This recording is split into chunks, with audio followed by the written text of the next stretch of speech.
So today we're going to look at clay and look at the potter and the clay.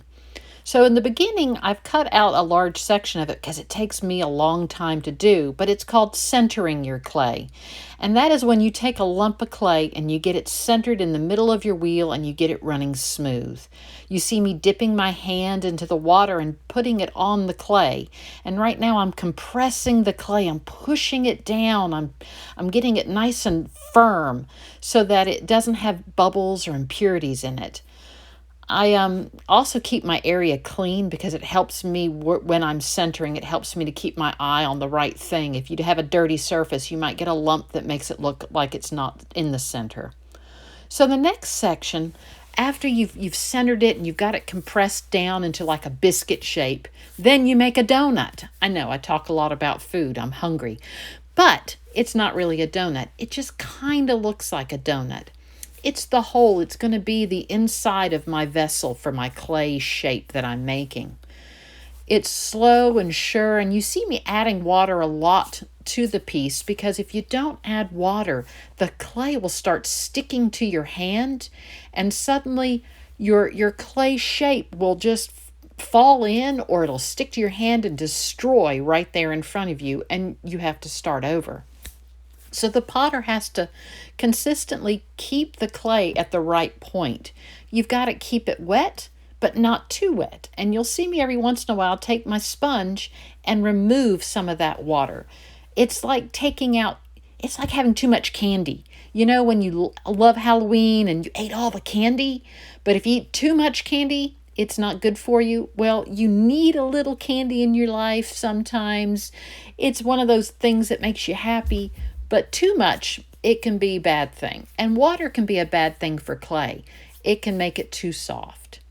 So now you're going to watch me shape this piece of clay now into my new whatever I'm making. And this part of it is called pulling.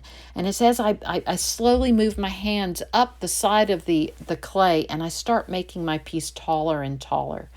And I thought about the verse of the potter and the clay. In Jeremiah 18, this is how it reads. This is the word that came to Jeremiah from the Lord. Go down to the potter's house, and there I will give you my message. So I went down to the potter's house, and I saw him working at the wheel. But the pot he was shaping from the clay was marred in his hands. So the potter formed it into another pot, shaping it as he seemed best to him.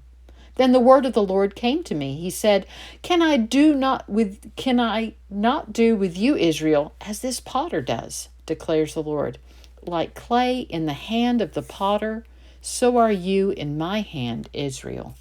God's reminding us that we are that lump of clay, and he is the potter, and he can shape us and mold us as he sees fit. So like right now you see and you think, well, Miss Heather's making a bowl. Well, you know what? I decided that I didn't need another bowl, that I wanted something different. And so just like God, when he puts his hands around us and he shapes us and he's guiding us along, I started using my hands a little differently in what I was doing. I started shaping it gently. You can't do it quickly. You can't just make a bowl really fast and it come together. You've got to, it takes time. And that's how God works with us too. It takes time to build us. God doesn't just throw a lump of clay on the ground, us on the ground and say, okay, go for it. He has to work with us and we have to stay malleable. We have to stay with just enough water on us that we can be shaped by him.